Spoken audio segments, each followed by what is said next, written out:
दोस्तों, मैं हूं यासर मलिक। भारत के अंदर किसान आंदोलन लगातार चल रहा है। 17 या 18वां दिन है किसान आंदोलन का, लेकिन सरकार किसानों की ओर ध्यान नहीं दे रही है। किसान ठंड में अपने हक की बात कर रहे हैं, अपनी लड़ाई लड़ रहे हैं, लेकिन सरकार को जरा भी चिंता नहीं है इस बात की कि किसानों के साथ क्या बीत रहा है। क्या किसानों के लिए कि तीनों कृषि कानूनों को वापस नहीं किया जा सकता है? आप अपनी राय कमेंट बॉक्स में देकर जाएं। क्या तीनों कृषि कानूनों को सरकार वापस लेना क्यों नहीं चाहती है? क्या उसका है इरादा? आप इस वीडियो में कमेंट जरूर करके जाएं। जो लोग किसानों के साथ नहीं हैं, जो उनका समर्थन नहीं करते हैं, आज हम आपको इस वीडियो में एक खुलासा बताएंगे, आपको एक वीडियो दिखाएंगे। एक आगे वीडियो देखेंगे तो आप भी सोचेंगे हाँ, ये बहुत बड़ा अन्याय किसानों के साथ नहीं बल्कि पूरी भारत की जनता के साथ हो रहा है। ये खुलासा हुआ है कि इन कृषि कानूनों से जो किसानों के हित में नहीं है, बनाए हैं सरकार ने, उनसे सिर्फ किसानों को ही नुकसान नहीं बल्कि देश की 80% जनता को इसका नुकसान होने वाला है।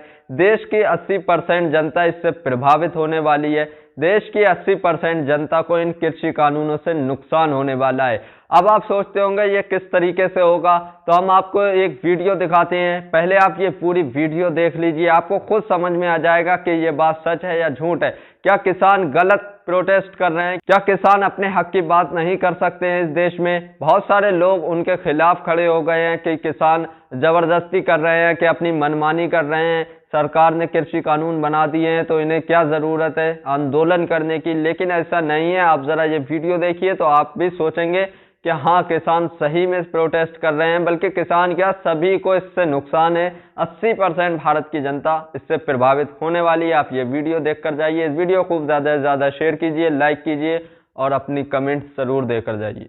मैं यहाँ ये भी बिल्कुल स्पष्ट कर दूं कि ये सिर्फ किसानों से संबंधित कानून नहीं है, ये देश की 80% आबादी से रिलेटेड कानून है। ये भ्रांति फैलाई जा रही है कि इससे सिर्फ किसानों का सरोकार है। बिल्कुल गलत है। ये किसानों का सरोकार नहीं है, ये पूरे राष्ट्र के 80% से ज्यादा जो आबादी है उसका सरोकार है। कि मान लीजिए एक पूंजीपति है, मैं किसी का नाम नहीं ले रहा, उस पूंजीपति को व्यापार करना है। व्यापार करना है। भारत का जो कुल खुदरा बाजार है, उस खुदरा बाजार की जो कुल मिला के जो उसका जो साइज है वो लगभग 12,000 अरब की कुल व्यवस्था है।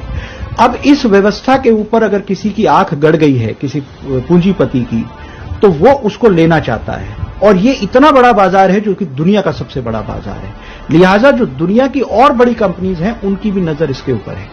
तो अभी हमने देखा किस तरीके से एक कंपनी के साथ एक तरफ मार्क जुकरबर्ग जो कि व्हाट्सएप के मालिक हैं, उनका एक एग्रीमेंट होता है, 55,000 करोड़ के आसपास का निवेश होता है। दूसरी कंपनी है गूगल जो कि रिलायंस जियो के साथ कॉन्ट्रैक्ट में आती है, क्योंकि जो कि रिटेल बिजनेस के अंदर आ रही है। अब रिटेल बिजनेस का जो 12,000 अरब का जो व्यापार है, इसमें जब उनको आना है तो कुछ मुश्किलें उनके सामने हैं, प्रैक्टिकल मुश्किलें सामने। सबसे पहली बात यह है कि इस देश के जो मौजूदा कानून था, उस कानून में जो कृषि उत्पाद थे वो राज्यों के सरोकार थे। इसलिए अलग अलग प्रदेश में अलग अलग कानून के हिसाब से मंडियां समितियां चलती थी।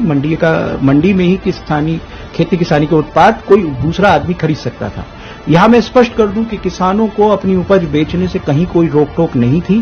पहले से ही किसान आजाद था, वो अपने उत्पाद कहीं भी बेच सकता था राज्य की सीमाओं के अंदर। लेकिन इसमें भी एक बहुत बड़ी भ्रांति लगातार फैलाई जा रही है। तो एक उद्योगपति को अगर इस व्यापार में आना था तो उसके सामने एक सबसे बड़ी दिक्कत ये थी कि उसे देश के सभी राज्यों में अपनी आड़त खोलनी पड़ती, सभी राज्यों के अलग अलग टैक्सेशन को मेंटेन करना पड़ता। कहीं पे 2% टैक्स है, कहीं पे 4% टैक्स है, 2 से 6% के आसपास का टैक्स वेरिएशन है पूरे देश के अंदर। तो इस पूरी व्यवस्था से उसको व्यापार करने में बहुत बड़ी दिक्कत और तकलीफ आने वाली है। इसीलिए एपीएमसी एक्ट को डाइल्यूट किया गया। अब उस उद्योगपति को, उस व्यापारी को, उस पूंजीपति को कोई लाइसेंस कहीं लेने की जरूरत नहीं है। पूरे देश भर में से कहीं भी अपने एजेंटों को भेज के वो माल खरीद सकता है। तो ये उस व्यापार की व्यवस्था को आसान और सुलभ करने के लिए पहला एक्ट खत्म किया गया, जो कि एपीएमसी एक्ट है। अब जब उस व्यापारी ने माल खरीदना शुरू किया तो जब उसने माल खरीदा है तो अब उसकी जो दूसरी दिक्कत है वो ये है कि मान लीजिए वो एक सीमा से अधिक माल का स्टोरेज करता है, क्योंकि जब माल पूरे देश में खरीदेगा तो स्टोरेज कैपेसिटी बढ़ेगी, तो उस स्टोरेज कैपेसिटी को वो बढ़ा नहीं सकता, क्योंकि जो उस अभी तक के जो देश के कानून थे वो जमाखोरी के खिलाफ थे, आप जमाखोरी नहीं कर सकते थे। तो ऐसे में उसको एक सुविधा चाहिए थी सरकार से कि जहां उसके ऊपर ये बंदिश ही ना हो कि वो चाहे जितना माल स्टोरेज कर सके, चाहे जितनी माल की कैपेसिटी अपने यहां वो रख सके। इसी सुविधा को उद्योगपति को देने के लिए, उस पूंजीपति को देने के लिए दूसरा अध्यादेश आया है, जिस अध्यादेश में अब उनके ऊपर से ये लिमिटेशन हटा दी गई है, ये जो एक उनके ऊपर जो एक सीमा लगा दी गई थी कि इस सीमा से अधिक आप माल स्टोर नहीं कर सकते, उस माल के स्टोरेज को खत्म कर दिया गया है, जो हम देखते हैं कि एसेंशियल कमोडिटी एक्ट को जो इस तरीके से खत्म किया है, जो कि दूसरा अध्यादेश है। अब जो उद्योगपति है, जो पूंजीपति है, वो चाहे एक है या 50 है, हमें इससे सरोकार नहीं है, लेकिन उन पूंजीपतियों ने सबसे पहले उनको ये सुविधा दी गई कि पूरे देश में कहीं से माल खरीद सके। दूसरी सुविधा उन्हें दी गई कि जब वो माल खरीद रहे हैं तो उसको स्टोरेज कर सकें। इन दोनों के लिए दो नए कानून हो गए।